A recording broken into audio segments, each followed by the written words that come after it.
O segredo para nunca mais confundir plágio com referência.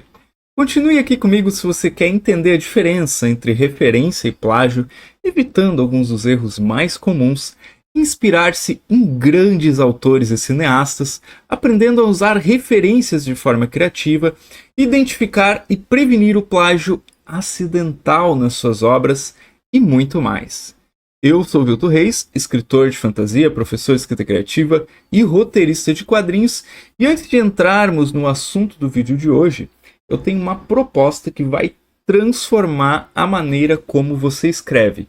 E, o melhor, sem custo algum. Tudo que você precisa fazer é curtir esse vídeo, ok? Inscrever no canal e ativar as notificações aqui no sininho, porque fazendo isso você ganha acesso a um conteúdo semanal exclusivo que vai turbinar as suas habilidades de escrita, que são os vídeos que saem aqui no canal. Posso contar com você? Maravilha, então. Agora prepare-se aí para o nosso vídeo de hoje. O que é referência e o que é plágio? Entender a diferença entre referência e plágio é crucial para qualquer escritor. Seja você um iniciante, ou se você já tem algumas histórias, aí alguns livros talvez na bagagem. Então vamos começar falando sobre o que é referência na escrita, ok? Referência é quando você usa uma obra existente como ponto de partida para criar algo novo, algo que é totalmente seu. É como pegar uma pitada de tempero de um prato conhecido para criar um sabor único no seu próprio prato, ok? Você pega um molho branco que você usa lá no seu estrogonofe e você inventa um novo prato com molho branco. Ok. E você faz uma referência, ó, né, do mesmo, tal qual um estrogonofe com molho branco, eis aqui esse prato. Isso é uma referência. Agora, pensa no Gabriel Garcia Marques. Como ele usou o realismo mágico para dar vida às suas histórias. Ele não inventou o realismo mágico, mas ele usou essa técnica de uma maneira que se tornou quase sinônimo do nome dele. É de tão grande que ele ficou por ter usado o realismo mágico. Ou então, pensa no Machado de Assis. Nas obras dele, ele fazia referências a autores, a filósofos clássicos, mas sempre com um toque único que ele dava a essas referências, transformando e adaptando essas referências ao seu contexto e ao seu estilo. Agora vamos para o plágio. Plágio é a cópia direta de uma obra de outra pessoa, sem dar o devido crédito, apresentando-a como se fosse a sua própria criação. É como se você pegasse o prato de um outro chefe, o prato exclusivo que tem o nome daquele outro chefe, e o servisse como se fosse uma criação sua, que você preparou. Isso não só é antiético, né? A gente poderia só parar nesse ponto da ética e falar, nossa, gente, né? Não precisa nem comentar que é antiético fazer isso. Mas também é ilegal, tá? Porque o plágio ele pode acabar com a credibilidade de um escritor e trazer sérias consequências legais para aquele escritor. Então, entender a diferença entre inspiração e imitação, que é uma outra palavra para plágio, é fundamental. Inspiração é quando você vê algo, se sente motivado por isso, e cria uma coisa nova, com base nessa emoção ou nessa ideia. Imitação, plágio, por outro lado, é quando você copia algo tão de perto que você perde a sua essência, perde a sua voz. É como estar num coro, né, de várias pessoas cantando. Na inspiração, você está harmonizando com as outras vozes. Na imitação, você está simplesmente repetindo o que outra pessoa está cantando. Esses conceitos, eles são relevantes para escritores de todos os gêneros, tá? Seja você um romancista, um poeta, um escritor de, sei lá, romance, ficção científica, de contos ou de qualquer outro gênero, entender a linha entre referência e plágio vai ajudar você a manter a integridade do seu trabalho e também a respeitar os direitos dos outros autores, que é muito importante. Afinal, você não quer que as pessoas também desrespeitem o seu trabalho futuramente, ok? E ao longo desse vídeo eu vou compartilhar mais sobre como você pode usar referências de uma forma criativa e ética, além de dicas para poder garantir que o seu trabalho seja original, respeitoso, com essas obras que inspiraram você. E aí eu pergunto, você já teve dúvidas sobre o que é referência e o que é plágio naquilo que você escreveu? Compartilhe aqui nos comentários as suas experiências e dúvidas. No próximo tópico, a gente vai aprofundar um pouco mais nessa discussão. Então, explorando exemplos de referência na literatura e no cinema, ok? Cada autor e cada cineasta, cada escritor, cada cineasta, ele tem o seu jeito único de homenagear e reinterpretar obras que inspiraram ele. Vamos começar, por exemplo, com o Neil Gaiman, tá? Um mestre, né, em tecer mitologias e contos de fada nas suas histórias. O Gaiman pega elementos clássicos desses gêneros e os molda de forma que se tornam parte de um universo totalmente novo e totalmente envolvente. Por exemplo, no Sandman, ele reinventa figuras mitológicas e históricas, dando a elas uma nova vida, um novo contexto. E isso não é copiar, isso é uma arte de reimaginar, de reinventar. E claro que ele só pega um personagem, por exemplo, de uma outra obra, quando esse personagem está com os direitos livres para poder ser pego, né? E como é que eu sei, né, que um personagem ele está disponível? Tá? Por que Alice, de Alice nos Países Maravilhas, pode ser usada numa história minha? E por que sei lá, deixa eu pensar num autor brasileiro, o Diadorim, do Guimarães Rosa, eu não posso colocar nas minhas histórias? Porque, e aí é uma lei, né, de direitos autorais, 70 anos após o autor vir a óbito, as obras deles caem em direito público, em domínio público. Então, essas obras elas podem ser tanto publicadas por qualquer um, né, desde que dando ou fazendo as devidas atribuições ao autor. Né, isso não quer dizer que eu posso ir lá pegar o Alice no País das Maravilhas do Lewis Carroll, apagar o nome dele da capa, botar meu nome e publicar. Não, também não pode. Né, isso seria um crime também. Então, mas você pode sim usar personagens e tal, reinventar, né, contar outras histórias e tal. Isso é permitido depois que o autor já está há 70 anos morto, né? Então a obra entra em domínio público. Então, olha aí, é mais uma possibilidade também de você trabalhar com essas questões. Agora, pensa, falando um pouquinho mais de cinema, né, no Quentin Tarantino. Eu adoro o Tarantino, tá? Eu gosto muito dos filmes dele. Respeito quem não gosta, acho que tem muitos motivos também para não gostar. Mas o Tarantino ele é conhecido por pegar estilos e elementos de filmes antigos, especialmente do western, né, do faroeste e dos filmes de artes marciais, e recriar eles de uma maneira completamente nova. Tá? Então ele mistura esses elementos já conhecidos e cria algo dele, né? Em Kill Bill, por exemplo, ele faz referências claras a filmes clássicos, né, de artes marciais e samurai, mas com o toque único dele, na minha opinião, criando uma obra que é reconhecivelmente do Tarantino. Ou seja, tá, eu sei que muita gente fala, o Tarantino só mistura tudo e tal, mas cara, você começa a ver um filme e você sabe se é do Tarantino ou não. Então como dizer que não tem um toque dele naquilo ali? Tá? E esses exemplos nos mostram como transformar referências em criações originais. Não se trata de copiar cenas, diálogos ou personagens, mas de pegar essas influências e recriá-las com a sua própria voz, com o seu próprio estilo. É como um chefe que usa ingredientes conhecidos, mas os combina de uma maneira única para criar um novo prato. Então, compreender a diferença entre homenagem e cópia direta é fundamental, tá? Homenagear é como um aceno respeitoso para as obras que nos inspiram. Copiar, por outro lado, é tentar passar a criação de outra pessoa como sua. É essencial respeitar essa linha que existe entre se inspirar em algo e simplesmente replicar aquele algo. E a originalidade, né, ao utilizar referências, é o que faz a diferença entre um bom escritor e um escritor incrível. Tá? É fácil pegar uma história conhecida e contar ela exatamente da mesma maneira. O desafio e a beleza da criação está em pegar essa história e transformá-la em algo que só você poderia escrever. É colocar o seu coração, a sua alma em algo que, embora possa ter sido inspirado pelos outros, é inegavelmente seu. Mas e aí? Tá curtindo essas dicas? Então não perde a chance que eu falei lá no começo do vídeo. Aproveita que você já está aqui, dá um like nesse vídeo, se inscreve no canal, já ativa as notificações, porque toda semana tem conteúdo novo e valioso para você aprimorar aí as suas habilidades de escrita.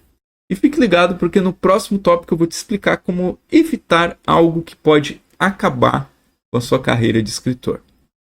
Então vamos para entendendo o plágio e suas variedades. Entender o plágio e suas variedades é como aprender as regras de um jogo muito sério. E como escritores, é essencial que a gente saiba, nesse jogo, jogar limpo. Então, o plágio na escrita não se resume apenas a copiar e colar um texto alheio. Existem várias formas que podem ser mais sutis, só que igualmente graves de plágio. Primeiro tem o plágio direto, que é quando alguém copia literalmente parte de uma obra, coloca na sua sem dar crédito. É o tipo mais óbvio de plágio. Por exemplo, não sei se vocês lembram, né? Teve um caso de um certo autor famoso aí, acusado de copiar trechos de um livro de história no romance dele. E isso, né, sempre que acontece algo assim, causa um enorme, né, rebuliço, um enorme furdúncio, né? Nossa, eu desenterrei essa palavra. Na comunidade literária, e isso mancha a reputação daquele autor. Mas tem também um plágio mais sutil, que é o plágio de ideias. Isso acontece quando alguém pega o conceito central de uma obra e o apresenta como se fosse seu. É como ver um quadro, pintar uma versão ligeiramente diferente e dizer que é uma criação original. Isso pode não ser tão evidente quanto copiar texto, mas é igualmente desonesto. E importante dizer que isso aconteceu no caso de um escritor brasileiro copiado por um americano. Olha só. Não sei se vocês conhecem essa história, mas o Moacir Scliar escreveu um livro. O título acho que é Max e os Felinos. E depois de alguns anos, sai um certo livro aí que vocês devem ter ouvido falar do filme também, chamado A Vida de Pi.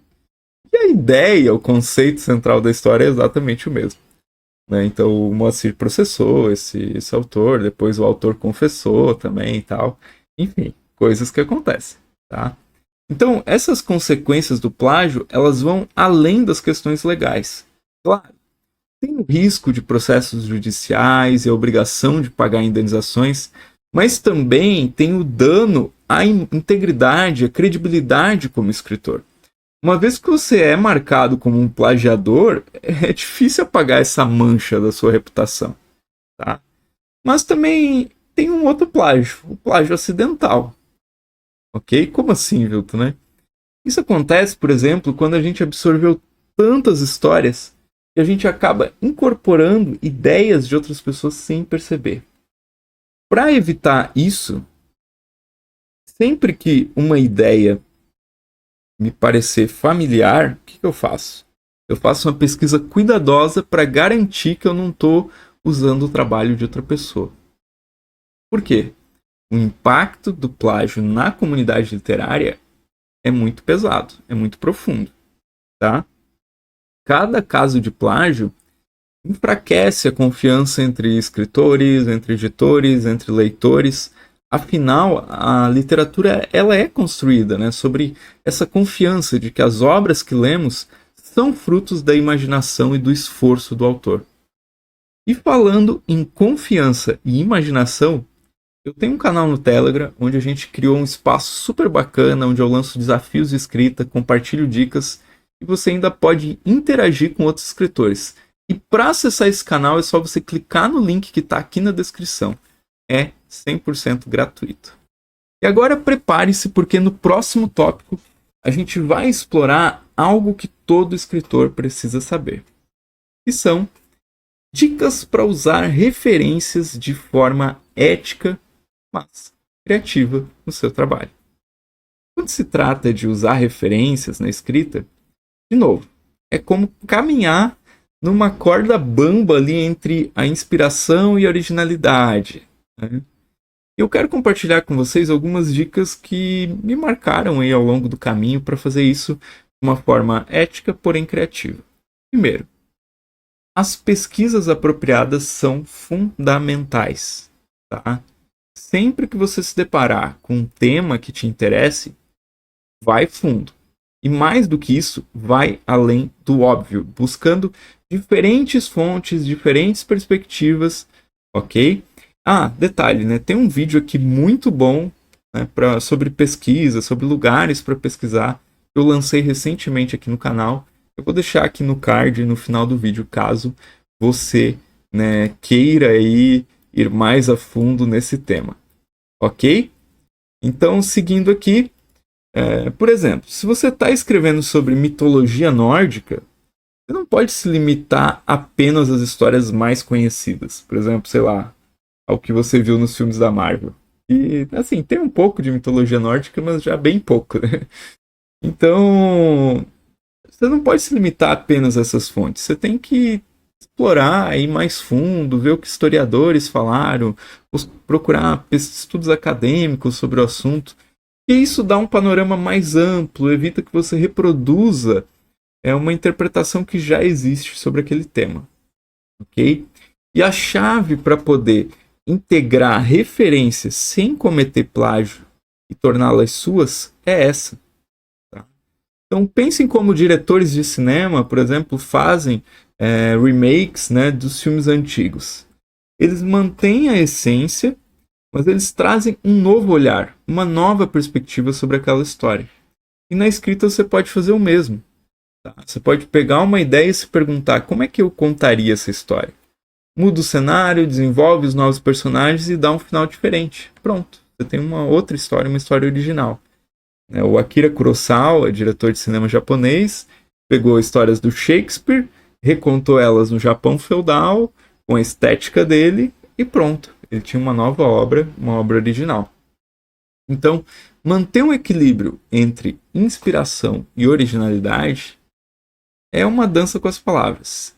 Eu me inspiro em muitas coisas, né? Uma pintura, uma peça de teatro, um pedaço de música, mas eu sempre me esforço que a minha voz seja a mais alta na história que eu conto. É como pegar os acordes de uma música conhecida e criar uma nova melodia em cima disso, né? É algo novo. Mas, ao fazer referência, atribuir crédito é essencial. Se você está usando uma citação direta ou uma ideia muito específica de alguém, dá o crédito para ela. É uma questão de respeito, de integridade. E, além disso, citar suas fontes pode até enriquecer a sua história, mostrando a profundidade da sua pesquisa e o respeito pelo material original. Por fim, usar referências como ponto de partida para a criatividade própria é a parte mais empolgante. Às vezes, uma única frase de um livro antigo pode desencadear uma série de ideias que levam você a uma história completamente nova. Então pense nisso como uma centelha que acende a fogueira da sua imaginação, ou talvez como uma fagulha, né, que cai, né, numa palha seca, né, e é algo que não pode ser mais parado, né, que é algo que te impulsiona a seguir em frente, a escrever, a ir adiante e produzir novas coisas, novas histórias, novas possibilidades narrativas. Pronto, agora aí você está armado, né, com o conhecimento essencial para poder diferenciar entre referência e plágio na sua escrita. Então a gente cobriu desde o entendimento do que é referência e plágio, exemplos práticos desses conceitos na literatura e no cinema, até dicas de como usar referências de uma forma ética e criativa. E com essas ferramentas você pode garantir que as suas obras sejam não só originais, mas também respeitosas aí com as inspirações que te movem. Mas e quanto a tornar os seus textos mais transparentes e atraentes?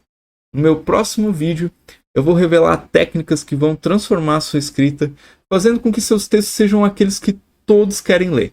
Então a gente vai explorar estratégias simples, mas poderosas, que vão fazer toda a diferença na maneira como você se expressa através das palavras. Então se você quer descobrir como cativar os seus leitores com clareza, com fluidez, não deixe de se inscrever no canal, dar um like nesse vídeo e ativar as notificações, porque você não vai querer perder essas dicas valiosas que estão por vir. E é isso aí, nos vemos no próximo vídeo, onde a gente vai mergulhar no mundo da escrita transparente e envolvente. Até lá!